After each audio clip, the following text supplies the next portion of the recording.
What's up? This is Joel here at the Chicago Music Exchange, and today I'm doing my first tone clone video.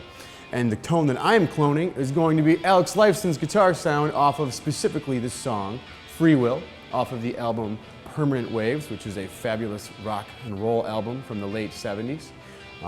And the way that I'm getting that tone, we got three things that we need that are essential to this. One, a humbucker equipped guitar. It doesn't have to be a Les Paul, but I like Les Paul, so that's what I'm using. Preferably something with slightly chimier, like lower output humbuckers. If you have really high output, like modern high gain humbuckers, it'll be a little bit tougher just because that tone has a real open bitey quality to it in the recording, and it's hard to do that when your pickups are pushing the amp so hard. So maybe roll the volume down a little bit on your guitar if you have to.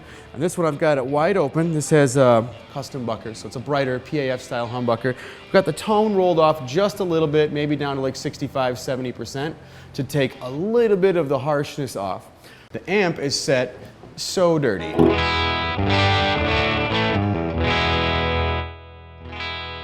Clean up with your volume knob, but yeah, a little bit of crunch, not a lot of dirt. So we got the Marshall style amp. Any type of amp with a little bit of dirt will do. Marshall seems to like this thing a little bit better, so that's what we're using. But this is the secret, the Strymon Deco, which is a fabulous box full of incredible sonic possibilities. But the first thing that I heard when I plugged it in a couple months ago when we first got these was like, that's exactly Alex Lifeson's late 70s Rush like rhythm guitar sound. Like that's it. It's just nailed it in a box.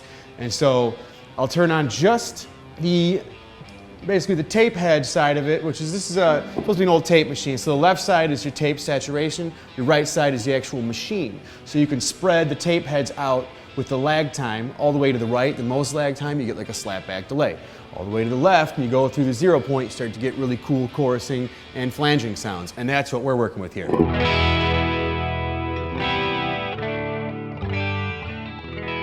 Really awesome kind of in-between flange chorus. The settings I'm using are about, I don't know, what is this, 11 o'clock on the lag knob. We've got the blend a little less than half. I don't want to be too overpowered with the chorus flange sound, so it's about, again, around 11 o'clock. The wobble, which is the actual extremity of the modulation of the tape itself, or just like the intensity of the flange sound, is what the wobble knob is doing. So we've got the wobble set at around 1 o'clock, so there's a little bit of movement, enough to be noticeable.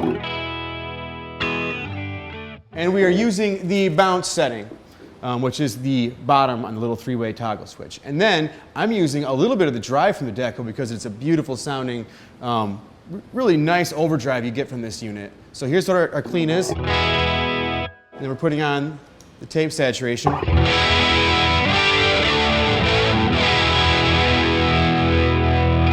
Really nice, even harmonics. It's smooth, it's not overly aggressive, and it just seems to lend itself to this tone really well.